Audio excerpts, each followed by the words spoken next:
ግን ፖርት is how you use it ለጥያቄ መልስ ነው። ቢኖረንም አላልከው ቢኖረንማ ታምር ነው፣ ብዙ ነገር እንሰራበት ነበር።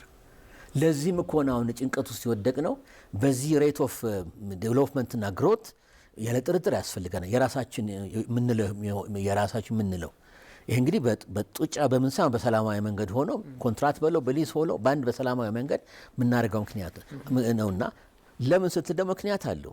ዩናይትድ ኔሽን እንክሎስም ሆነ ዩናይትድ ኔሽን ብዙ ሪሰርች ተደርጎበታል። ላንድ ሎክድ ሀገራትና አክሰስ ያላቸው ኢኮኖሚክ እድገት ይታይ። ከጅቡቲን ጀምር አሁን 95% በአንድ ሀገር ነው የምንወጣው። ይሄ ትልቅ ሪስክ ነው። በነገራችን ላይ አንገታችንን ነገ ጅቡቲ አንድ ነገር ቢሆን ቀጥ ነው የምንለው። ይሄን መርሳት የለብንም። ጅቡቲ ባለች በላት ቀጥል ትችላለች። የፖለቲካ መሽግግር፣ የምርጫ ሁኔታ፣ መሪዎች ያረጃሉ።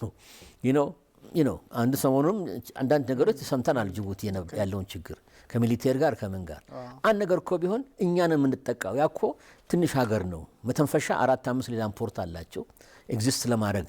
የኛ ግን ኤቭሪቲንግ እዚህ ተዘጋ ማለት ነው። ኮስት ኦፍ ፕሮዳክትስ፣ ኮስት ኦፍ ሰርቪስስ፣ ሁሉ ነገሩ በአንዴ ሰማይ ነው የሚመታው ማለት ነው። ስለዚህ ቨልነረብል ነን ማለት ነው እኛ። ስለዚህ ስተዲዎችና ሪሰርቾች የሚያሳዩት አክሰስ ቱ ደሲ ያላቸው ሀገራት ብዙ ገንዘብ ሴቭ ያደርጋሉ። አኔሰሰሪ ፖርት ኤክስፔንስ ገንዘብ ያድናሉ። አኔሰሰሪ ዌስቴጅ ኦፍ ታይም፣ አንዳንዴ በዋልገነት በለው በምን በለው ሌበሩ ከዛ ስለሆነ ለመጥ እንዲህ ሲል በ3 ቀን ተራክፎ መገኘት ቢገባው በወር ቢልህ በየቀኑ የምትገፈገፈውን ገንዘብ የባቡር ኪራይ፣ የእቃ ማስቀመጫ ኪራይ፣ ይህን ሁሉ አስበው። ስለዚህ እስከ $2 ቢሊዮን እየተቃረበ ነው ታውቃለህ።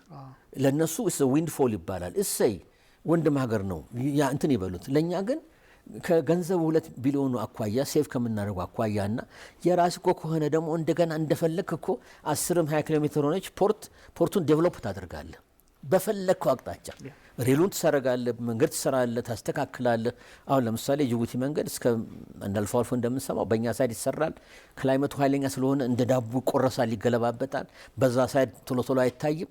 ብዙ ጉዳቱ ደግሞ በዛ ሳይድ ሊሆን ይችላል። ለመኪኖቻችን ይሰበራል፣ ምን ይላል ምናምን። ይህን ሁሉ ወጪውን አስበው እና ኢትስ ያስፈልጋል በሚል ነው። ከታሪካዊም ከሪያሊስትም ከኢኮኖሚውም ከፖለቲካውም ከምኑም አኳያ ያስፈልገናል ነው። ያን ለማድረግ እንግዲህ ፓርትነር ያስፈልጋል።